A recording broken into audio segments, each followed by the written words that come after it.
Bonjour à tous. On savait Ursula von der Leyen pas en grande forme. Allez voir mes précédentes vidéos, beaucoup de scandales, les rats qui quittent le navire à la Commission européenne. Mais là, elle vient de vivre un été horrible, horrible. Et tant mieux, parce qu'elle incarne tellement l'Union européenne que quand elle est affaiblie, c'est l'Union européenne dans la tête des gens et des peuples aujourd'hui qui est affaiblie. Et quand elle est accusée, c'est l'Union européenne qui est accusée. Alors, il y a un documentaire terrible qui est passé à la première chaîne de télévision allemande, là, il y a quelques jours, sur ces histoires de SMS, de contrats de vaccination, etc. Il y a un scandale qui monte sur ses vacances. Tout frais payé, je vais vous expliquer tout ça. Et puis, les requins se mangent entre eux à la Commission européenne. Et ça, c'est pas pour nous déplaire. Alors évidemment, on n'est pas naïf ici. Évidemment que le travail pour le Frexit n'est pas encore achevé, loin de là. Évidemment que c'est pas une personne, il faut quitter l'Union européenne. Mais il faut comprendre que quand une personne incarne une institution, alors probablement que le biais le plus simple pour les gens, pour comprendre qu'il faut sortir de cette institution, c'est que cette personne soit affaiblie. Voilà, c'est comme ça. C'est comme ça que le cerveau humain, il a besoin de personnifier les choses. Et on le comprend. On va y revenir dans un instant. L'horrible été d'Ursula von der Leyen. N'hésitez pas à partager, vraiment à diffuser partout cette vidéo, là, en ce début de semaine. Il y a des gens qui reviennent, etc. D'ailleurs, bon courage à ceux qui reviennent. Partagez-la, diffusez-la, abonnez-vous à cette chaîne YouTube si ça n'est pas encore fait. Vraiment, ça aide énormément. C'est un petit bouton en dessous, vous cliquez sur s'abonner. C'est un clic, c'est gratuit. Beaucoup l'ont fait ces dernières 48 heures. Grand merci à vous. Vérifiez que vous n'avez pas été désabonné par YouTube et réabonnez-vous le cas échéant. Voilà, tout simplement, plus vous êtes abonné, plus les algorithmes de YouTube vont recommander la vidéo et la faire découvrir. Donc, vous aidez énormément la chaîne par un petit clic. Profitez-en d'ailleurs pour appuyer sur la petite cloche à côté. Comme ça, vous êtes notifié dès qu'il y a une nouvelle vidéo ou un nouveau direct sur la chaîne, automatiquement. C'est pratique pour tout le monde. Arras, notre congrès, le 3e grand congrès des Patriotes, entrée gratuite pour tout le monde, c'est le 2 septembre. L'inscription, c'est un formulaire sous la vidéo en description. Une inscription par personne, c'est ouvert aux adhérents et non-adhérents. Il y a un monde magnifique. Voilà, je ne vais pas reciter tous les invités, vous allez voir les vidéos précédentes, mais ça va être vraiment une très belle journée. Je vous attends. N'hésitez pas à vous inscrire. Et je vous attends, patriotes. Vraiment, je vous attends. Voilà, j'ai vraiment besoin de vous. J'ai vraiment envie qu'on soit ensemble dans le combat. Si vous n'êtes pas encore adhérent, si vous êtes adhérent mais que votre adhésion n'est plus à jour parce qu'elle a plus d'1 an, pensez à réadhérer. Ça ne se fait pas automatiquement. C'est votre libre choix. Je vous y incite. On a besoin de vous. Le combat n'est pas terminé. On se bat pour nous, nos enfants et nos petits-enfants. C'est très beau, c'est très noble, c'est très dur parce qu'on a toute l'oligarchie contre nous, parce qu'on est dans la résistance. Mais ce sont des belles valeurs de liberté, de souveraineté, de dignité, de justice, de paix, de vérité. Et ça vaut le coup. Et ça vaut le coup d'être dans le plus grand mouvement souverainiste et de défense des libertés de France. Et par ailleurs, vous pouvez faire un don de soutien au mouvement, aux patriotes qui ne croulent pas du tout sous les millions d'euros de subventions publiques comme d'autres mouvements d'opposition, entre guillemets, qui ne font strictement rien. Rien. Je sais pas ce qu'ils font des millions d'ailleurs. Nous, on fait beaucoup, très concret. Ça coûte beaucoup. Mais on n'a pas tout ça. Ni de copains banquiers. Voilà. Or, le don, l'adhésion, la réadhésion, pour vous, sont défiscalisés aux 2 tiers. C'est-à-dire que si vous mettez 60, en fait, ça vous coûte 20 après impôt. Si vous mettez 3000, ça vous coûte 1000. Si vous mettez 6000, ça vous coûte 2000. Si vous mettez 10, ça vous coûte 3 et quelques. Alors, adhérer, réadhérer, c'est facile. C'est le premier lien sous la vidéo en description. Ce lien est également commenté à épingler. Une petite fiche maintenant sur l'écran. Dans les dernières secondes de la vidéo, le lien apparaîtra aussi sur l'écran. Et faire un don de soutien aux patriotes, c'est le 2e lien sous la vidéo en description. Vous savez tout. Grand bravo aux donateurs, aux réadhérents. Bienvenue aux nouveaux adhérents patriotes. Alors, horrible été, je disais, pour la présidente de la Commission européenne, Ursula von der Leyen, l'allemande. Je vous renvoie à mes vidéos précédentes qui avaient parlé, notamment il y a un peu plus d'1 mois, je crois, de son affaiblissement, de ce qui se passait, parce que là, on a une poursuite. Ce qui est intéressant, c'est que son affaiblissement, elle est tellement iconique, cette Ursula, aujourd'hui, que c'est un affaiblissement global de l'Union européenne dans la tête des peuples. C'est fini sa toute-puissance. Même si on va pas être naïf, on va y revenir. Alors d'abord, un terrible documentaire pour elle, sur la première chaîne de télévision allemande. C'était le 16 août. En plus, à une heure de grande écoute, entre 21h45 et 22h15, une demi-heure de reportage sur la première télévision allemande, donc Das Erste, qui veut dire la première, dans l'émission Plus Minus. Alors le Plus Minus, c'est une vieille émission allemande qui date de 1975. C'est une émission d'investigation. C'est une émission d'investigation. Et là, c'était sur les contrats de vaccination Covid et ces SMS échangés avec le PDG de Pfizer, Monsieur Bourla. Ceux pour lesquels j'ai porté plainte, première plainte en France, au pénal, il y a quelques semaines, directement auprès du juge d'instruction belge. Alors, ils n'y vont pas par 4 chemins sur la chaîne de télévision allemande. Vous savez, il y avait eu quelques minutes sur ça aussi, il n'y a pas longtemps, dans une émission française. Je ne sais plus laquelle, une émission sur France 2, je ne sais pas, Cache Investigation, bon. Mais c'était quelques minutes où il avait suivi dans les couloirs de la commission, c'était déjà pas mal, mais là, ils vont beaucoup plus loin. Ils évoquent, je cite, un accord douteux sur les vaccins. Ursula von der Leyen est décrite dans l'émission allemande comme celle qui empêche toute clarification. Pourtant, disent-ils, c'est le plus gros contrat que l'Union européenne ait jamais conclu avec une entreprise privée, Pfizer, 35 milliards d'euros, il le précise bien, pour 1,36 milliard de doses. Et dedans, ils interviewent le premier, le Belge, qui a porté plainte au pénal, Frédéric Baldan, c'était le 5 avril 2023. Il est longuement interviewé sur sa plainte. C'est exactement celle que nous avons faite pour la France, au nom des patriotes que je suis allé porter il y a quelques semaines. L'émission allemande dit transparence, néant. Il parle, je cite, d'un véritable secret, des SMS soi-disant introuvables, et il rappelle, et ça c'est bien parce que c'est très rarement rappelé, que déjà en 2019, quand elle était ministre allemande de la Défense, Ursula von der Leyen a été confrontée au même scandale. Il y avait eu aussi ouverture d'une enquête qui n'est pas terminée d'ailleurs là-bas, sur des SMS qui avaient disparu, qu'elle avait échangé à l'époque pour négocier des contrats, mais non pas sur des vaccins, mais avec des sociétés de conseil, vous savez, style McKinsey, etc. Et donc l'émission allemande l'appelle la récidiviste. Vous voyez, ils vont très loin. Et ça a été vu par des millions et des millions de gens et ça circule beaucoup. Et on peut féliciter d'ailleurs en France Bon Sens qui a sous-titré en français pour que ça circule sur les réseaux sociaux. Je vous incite à le faire.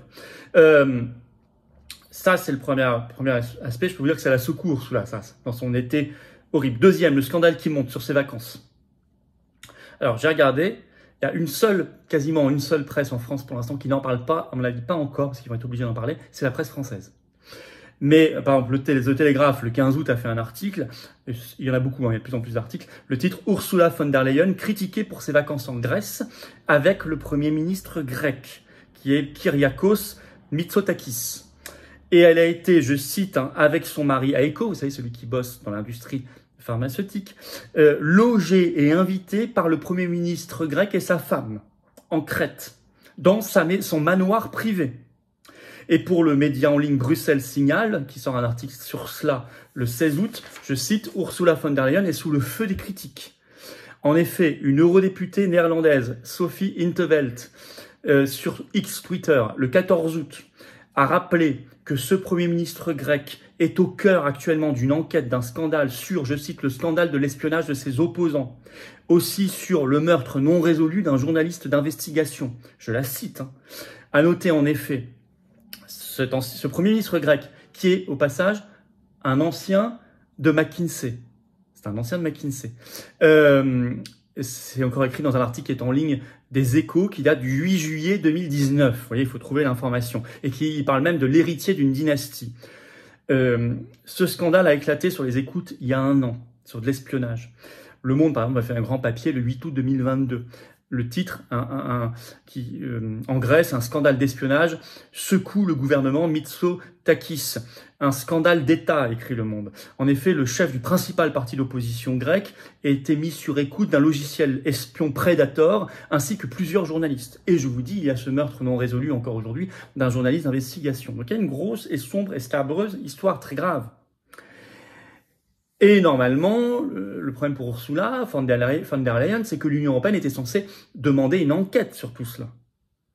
Confère article du Monde du 5 novembre dernier, le Parlement européen presse Athènes d'ouvrir une enquête urgente sur le scandale des écoutes.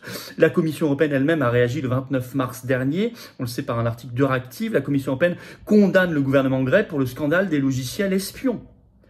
Et Ursula von der Leyen va là en vacances en Crète, mais payée, tout frais payé dans le manoir privé par le Premier ministre grec et sa femme, et elle y va avec son mari. Alors les articles se multiplient sur ce scandale naissant, ce qui la fragilise encore plus, et elle est accusée d'avoir compromis les enquêtes soi-disant en cours, les demandes d'enquête par l'Union européenne. L'a-t-elle fait d'ailleurs volontairement? Un ancien de McKinsey, qui a été très volontariste sur les contrats d'injection, etc. C'est vraiment à creuser. Et la députée néerlandaise européenne citée plus haut, elle a carrément annoncé qu'elle saisissait le médiateur de l'Union européenne contre Ursula von der Leyen sur cette affaire. Donc ce n'est pas neutre. Sur ses vacances, avait-elle le droit d'accepter tout ça? Dans quelles conditions? Troisième chose, les requins de la Commission européenne se mangent entre eux. Et ils essaient de pousser vers la sortie Ursula von der Leyen. Alors vous avez un article dans l'Express.uk du 2 août, donc toujours au cœur de l'été, le titre « Ursula von der Leyen pourrait être évincée comme chef de l'Union européenne par un nouveau rival qui complote contre elle, je cite, pour prendre le contrôle de Bruxelles ». En effet, un autre média en vue Politico a le témoignage d'un collaborateur qui déclare ceci. Il est évident que Thierry Breton, parce que là on parle de Thierry Breton, veut ce poste. En fait, cela devient de plus en plus évident chaque jour. Et en plus, lui-même est en rivalité personnelle, je cite, avec la Danoise, une autre commissaire européenne, Margrethe Vestager, qui est quand même la vice-présidente exécutive de la Commission européenne, la numéro 2 d'Ursula. Alors c'est très bien, ils se dévorent entre eux. C'est la guerre de tous contre tous, et ça ne peut qu'affaiblir l'institution. Et en plus, si vous avez Thierry Breton, le français, qui veut prendre la place et pousser dehors Ursula von der Leyen, l'allemande, ça va créer plus d'hostilité au niveau des institutions européennes entre la France et l'Allemagne. Tant mieux. Je vais vous dire tant mieux. Voilà, parce que plus il y a d'hostilité, plus ça bloque la machine, moins ils peuvent faire passer de textes, de règlements et de directives nocives. Voilà. Alors même si évidemment il ne s'agit pas ici de dire ce serait mieux si c'était Vestager ou mieux si c'était Thierry Breton, certainement pas. Thierry Breton c'est l'instigateur du règlement européen de censure DSA qui doit s'appliquer à partir du 25 août prochain, on en a beaucoup parlé sur cette chaîne, donc pour moi c'est tous dans le même sac. Mais c'est intéressant parce que ça affaiblit l'institution et c'est ça qui compte. Dans notre combat de résistance totale, c'est ça qui compte, le reste on s'en fiche des gens. Alors, en conclusion, on a intérêt à l'affaiblissement de tout cela et à l'affaiblissement en particulier d'Ursula von der Leyen parce qu'aujourd'hui, dans la tête des gens et des peuples, elle incarne l'Union européenne. Son affaiblissement est un affaiblissement de l'Union européenne. La seule voie derrière, évidemment, c'est pas de remplacer Ursula par Ginette ou Marcel. La seule voie derrière, c'est le Frexit. C'est que nous, on se barre, on s'en aille, on se libère. La sortie de la France de l'Union européenne, le Frexit. Urgente, nécessaire, vitale, magnifique. Beau projet derrière, de souveraineté, de liberté et d'indépendance. Voilà ce que je voulais vous dire dans cette vidéo. N'hésitez pas à la faire circuler. Vous n'aurez pas cela aux 20h en France en tout cas, ni sur les chaînes info, mais vous l'avez ici. Partagez si vous voulez bien cette vidéo. Donnez-lui de la force, un commentaire, un pouce en l'air, ça aide énormément. Mais s'abonner aussi à la chaîne, encore plus. Vous cliquez sur s'abonner en dessous là, c'est un clic, c'est gratuit et ça aide tellement à une meilleure visibilité, à une meilleure viralité de toutes ces vidéos par les algorithmes de YouTube. Grand merci à vous. Arras, on a André Berkoff, 2 septembre, notre congrès, on a Gilbert Collard comme invité, on a une vidéo de Nicolas Dupont-Aignan, on a Pierre-Yves Rougeron, on a Romain Bessonnet, on a Charles-Henri Gallois, on a une vidéo de Régis Le Sommier, on a Laurent Firode, on a Éric Morillo, bref, on a René Chiche, on a du beau monde. Magnifique, je suis très heureux. Tous les patriotes qui seront là, énormément de référents, bravo à eux, leurs équipes départementales, leurs délégués, leurs militants. Ouvert aux adhérents, non-adhérents, gratuit toute la journée, parking gratuit, 800 places. Voilà, c'est Arras, inscrivez-vous. Inscription par un petit formulaire en dessous. J'ai besoin que vous le fassiez très vite parce qu'on va clôturer tellement c'est plein et il y a de monde. Je vous attends, patriotes. Voilà, je vous attends. Cette carte orange d'adhérents, de réadhérents, avec la colombe de la liberté, cette carte orange vous attend. C'est l'espérance, c'est la transcendance. On se bat pour le beau avec un B majuscule. On se bat pour le bien, le bon, le bien commun. Les générations qui viennent, la France éternelle, belle, rebelle, qu'on aime. L'humanité vraiment humaine. Pour ça qu'on se bat. Ça, c'est complètement anti-oligarchique. J'ai besoin de vous dès maintenant. Ne me dites pas demain, après-demain, la semaine prochaine, le mois prochain, 2025 ou la Saint-Glinglin. Non. Moi, j'ai besoin de vous maintenant. Maintenant. Vous pouvez adhérer ou faire un don de soutien en patriote. Tout ça, c'est défiscalisé aux 2 tiers pour vous. Adhérer, c'est le premier lien sous la vidéo en description. Ce lien est également en commentaire épinglé. Dans quelques secondes, il apparaît sur l'écran. Choisissez. Faire un don de soutien en patriote, c'est le 2e lien sous la vidéo en description. Vital, on n'a pas les millions d'euros de subventions publiques qui coulent sur nous. Non, on n'a pas ça. On n'a pas ça. On n'a pas les copains banquiers, on n'a pas tout ça. On fait.